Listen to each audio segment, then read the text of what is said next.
Essula 49 eby'abaana ba Amoni. Bw'ati bw'ayogera Mukama nti Isirayiri talina baana babulenzi, talina musika. Kale malukamu kiki ekimulisizza Gaadi n'abantu be batuula mu bibuga byayo?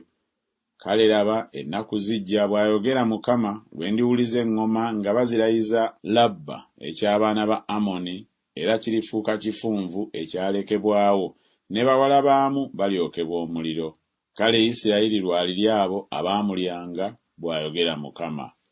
Wowoggana ggwe Kesuboni, kubanga Ayi kinyagiddwa. Mukaabe mwe abawala ba Labba, mwesibe ebibukutu, mukungubage, mudduke nga mubuna emiwabo mu bisaakaate. Kubanga Malukamu aligenda mu busibe, bakabona be n'abakungu be wamu.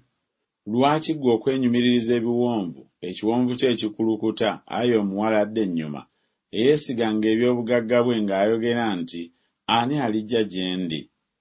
Laba, ndikuleetako entiisa, bw'ayogera Mukama, Mukama w'eggye, okuva eri abo bonna abakwetoolodde, era muligobebwamu buli muntu okuviiramu ddala, so tewaliba wa kuluŋŋamya oyo awaba. Naye oluvannyuma ndikomyawo obusibe bw'abaana ba Amoni, bw'ayogera Mukama. Ebya Edomu. Bw'ati bw'ayogera Mukama w'eggye nti, amagezi tegakyali mu Temani? Okuteesa kubuze abakabakaba? Amagezi gaabwe gagenze? Mudduke, mukyuke okudda ennyuma, mwekise wansi, mwe abatuula mu Dedani, kubanga ndimuleetako obuyinike bwa Esawu ebiro lwe ndimujjira. Abanozi b'ezabbibu singa bazze gy'oli, tebandirese zabbibu ezimu ez'okwerebwa? Ababbi singa bazze kiro, tebandizikiriza okutuusa lwe bandikkuse? Naye nze mwambudde Esawu, mbikkudde ku bifo bye eby'ekyama, so taliyinza kwekweka.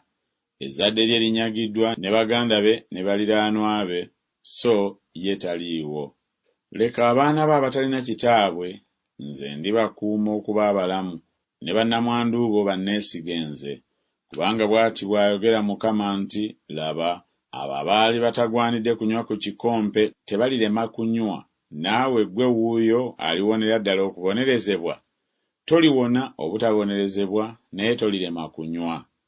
Kubanga neerayiridde nzekka, bw'ayogera Mukama, nga Bozula kirifuuka kyewuunyo n'ekivume, n'amatongo n'ekikolimo, n'ebibuga byayo byonna binaabanga matongo agataliggwaawo.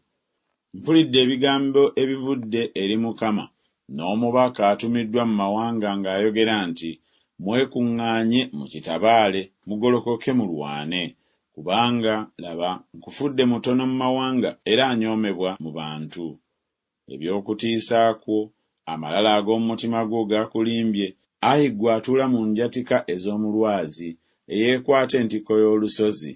Ne bw'onoozimba ekisu kya wagulumivu okwenkana n'empungu, era ndikukkakkanya nga nkuggyayo, bw'ayogera Mukama. Kale Edomu alifuuka kyewuunyo, buli anaayitanga w'aneewuunyanga, era anaasoozanga ebibonoobono byonna ebyayo. Nga Sodomu ne Ggomola bwe byasuulibwa n'ebibuga ebyaliraanawo, bw'ayogera Mukama, tewali muntu alibeera eyo, so tewaliba mwana wa muntu alituula omwo. Laba alyambuka ng'empologoma eva mu malala ga Yoludaani okulumba ekifo eky'okubeeramu eky'amaanyi, naye ndikimuddusa mangu ago, era buli alirondebwa oyo gwe ndikuza ku kyo. Kubanga ani afaanana nze, era ani ananteekerawo ekiseera, era musumba aluwa anaayimirira mu maaso gange? Kale muwulire okuteesa kwa Mukama kwateesezza eri Edomu, n'ebyo by'amaliridde eri abo abatuula mu Temani. Mazima balibakulula, era n'abaana abato ab'omu kisibo. Mazima alizisa ekifo kye babeeramu wamu nabo. Ensi ekankana olw'eddoboozi ery'okugwa kwabwe, waliwo okuleekaana, eddoboozi lyakwo ne liwulirwa mu Nnyanja Emyufu. Laba alirinnya n'abuuka ng'empungu, n'ayanjuluza ebiwaawaatiro bye okulwanyisa Bozula, n'omutima gw'abasajja ab'amaanyi aba Edomu ku lunaku luli guliba ng'omutima ogw'omukazi alumwa okuzaala. Eby'e Damasiko. Kamasi akwatiddwa ensonyi ne Alupadi, kubanga bawulidde ebigambo ebibi, basaanuuse. Ku nnyanja kuliko obuyinike, teyinza kuteeka. Damasiko ayongobedde, akyuka okudduka n'okukankana kumukutte, obalagaze n'obuyinike bumunywezezza ng'omukazi alumwa okuzaala. Ekibuga eky'okutendereza kiki ekirobedde okukirekayo ekibuga eky'essanyu lyange? Abalenzi baakyo kibaliva bagwira mu nguudo zaakyo, n'abasajja bonna abalwanyi balisirisibwa ku lunaku olwo, bw'ayogera Mukama w'Eggye. Era ndikuma omuliro mu bbugwe w'e Damasiko, era gulyokya amayumba ga Benukadaadi.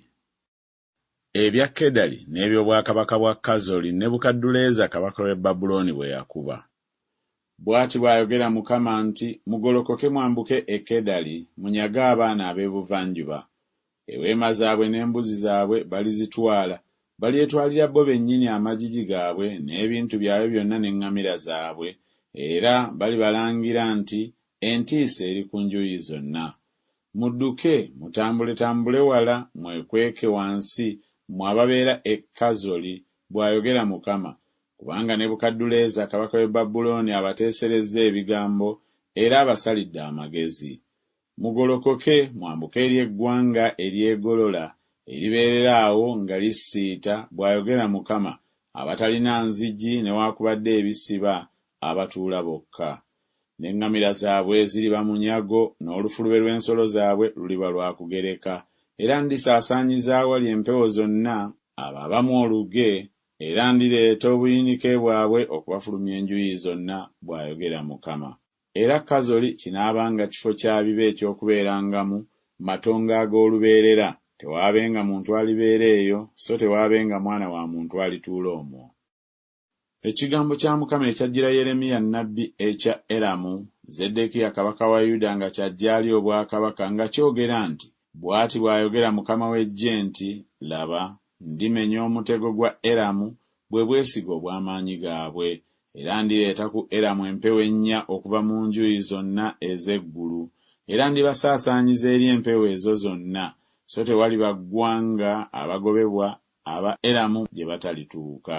Era nditiisa Eramu mu maaso g'abalabe baabwe ne mu maaso g'abo abanoonya obulamu bwabwe, era ndibaleetako obubi ekiruyi kyange, bw'ayogera Mukama, era ndisindika ekitala okubagoberera okutuusa lwe ndibamalawo, era nditeeka entebe yange mu Eramu, ne mmalamu omwo kabaka n'abakungu, bw'ayogera Mukama. Naye olulituuka mu nnaku ez'oluvannyuma, ndikomyawo nate obusibe bwa Edomu, bw'ayogera Mukama.